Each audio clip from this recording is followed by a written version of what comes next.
Hey, gum chewers. The do now for today involves gum. You guessed it. So Devin's putting together Ziploc baggies of gum. He's got 3 packs and 5 sticks in each identical Ziploc bag. He's got 4 Ziploc bags. You can only see 3 of them here, but there's a fourth one down there. And all together in the 4 Ziploc bags, he got 128 sticks total. How many sticks in one Ziploc?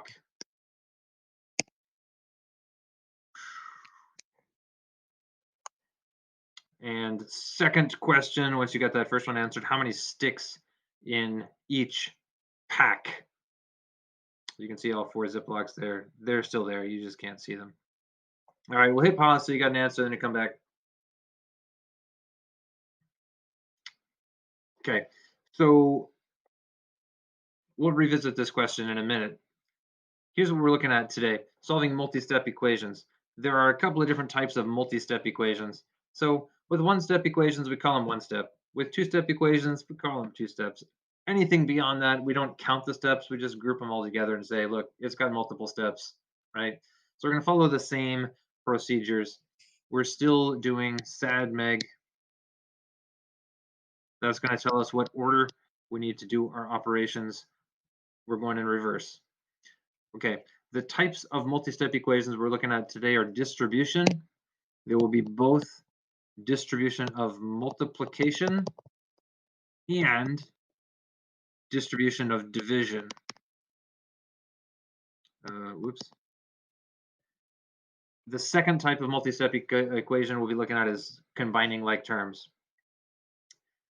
All right, let's change pages before you spend too long looking at my terrible penmanship. Okay, so here's the question from the do now. I'm going to do this in 2 different methods. All right, so same problem twice. We're going to get the same answer both ways.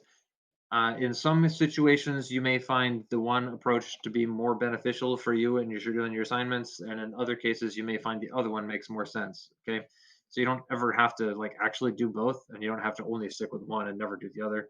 You can go back and forth. Okay, so I wrote out an equation. There are 4 Ziploc bags. Okay, I'm going to use the parentheses to represent the Ziploc bag. That is a group inside each Ziploc bag. Every single one is identical.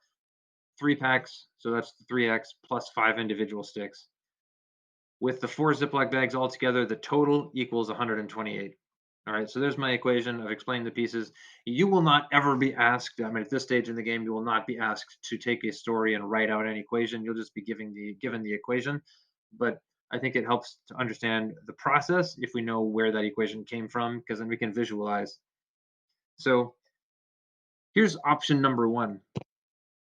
The 4 is being multiplied onto those parentheses. Right? I have one Ziploc bag contains 3 packs and 5 sticks.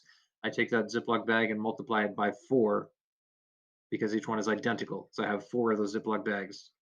Okay. If I'm going to work backwards to solve for x, I need to undo everything that has been done. Multiplication is one of the things that has been done. I need to undo it.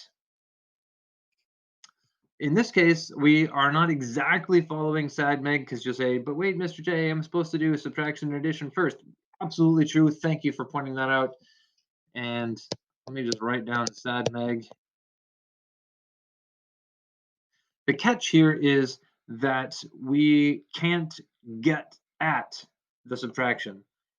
The subtraction is trapped inside the Ziploc bag, right, so to speak. It's trapped inside those parentheses. So we can't undo the plus 5 by doing subtraction until we have unpacked the Ziploc bags.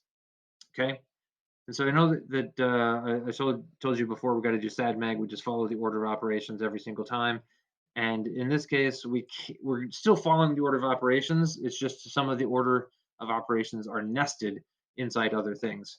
And so if we treat this Ziploc as one object, we don't know what's inside it. It's not a clear Ziploc bag. The only thing we can see is 4 multiplied by big purple swirly. So the order of operations, well, there's no order of operations. The only thing there is multiplication. We have to undo the multiplication. Okay, but since Ziploc bags actually are clear, we can see inside. We know that there's other stuff in there. We just can't get to it yet. Okay, so it's not that we're violating the order of operations. It's just you've got the special ability to see ahead at this point. So we're not going to jump ahead. All right, so 4. I got to get rid of that 4. It's been multiplied onto the parentheses. The opposite of multiplication is division. So I'm going to divide both sides by 4. And when that happens, times 4 divided by 4 cancel. So I'm going to have 1 Ziploc bag is 3 packs and 5 individual sticks. I do not need parentheses anymore. You could say it's still in a Ziploc bag, it's not in a Ziploc bag. Sure, you could say it either way. The point is the Ziploc bag is irrelevant. At this point, there are only one Ziploc. There's only one Ziploc, and it's got 3 packs and 5 sticks. Whether they're in a Ziploc or out of a Ziploc doesn't make any difference. 3 packs and 5 individual sticks equals 32 total sticks of gum. Okay, so now I've gotten access to the stuff that was inside the parentheses. So now I do continue to follow SADMEG. My next order of operations is going to be the subtraction or the addition. So I'm going to have to undo this adding 5 by doing the opposite, which is subtracting. And add 5, subtract 5, going to make 0. And this 3x comes down, equal sign comes down, 32 minus 5 is 27. Lastly, the multiplication and division, the MD part of SADMEG, division, multiplication, they're really at the same order, which is why I wrote them side by side instead of on top of each other. So I'm going to divide to get rid of this 3. Divide by 3, multiply by 3 are opposites. And then the x is still there. I got rid of the 3, but the x is there. The equal sign comes down. 27 divided by 3 is 9.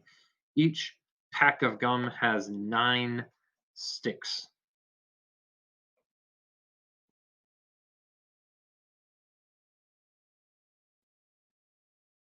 Okay, 9 sticks in a pack of gum. And I did not mention this earlier, but we went right past it up here. 32 sticks in one Ziploc.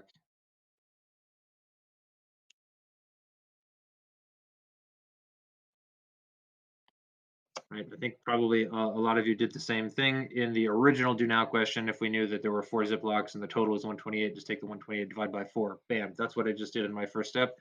32 sticks per Ziploc.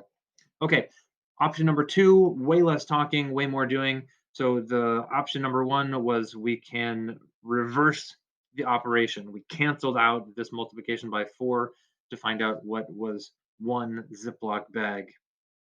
Here's option number 2. Before we start solving, we can actually just say, you know what, there's some numbers here I can work with. I can take this 4 and actually do the distribution. I can take the 4 and multiply it onto the 3x and multiply it onto that 5, right? 4 multiplied by 3 is 12x plus 4 multiplied by 5 is 20. It's going to be blue. I told it to do blue. Okay, well, it's not blue anymore. We're just going to leave it and move on. There it is. All right. So I have bigger numbers. So if you are averse to bigger numbers, you don't want to deal with the big numbers, then probably option number 1 is your better bet. Okay. Working backwards, SADMEG says cancel out the addition or subtraction first. So that's going to be subtracting 20 on both sides. The 12x is going to come down. The equal sign comes down. This is 108.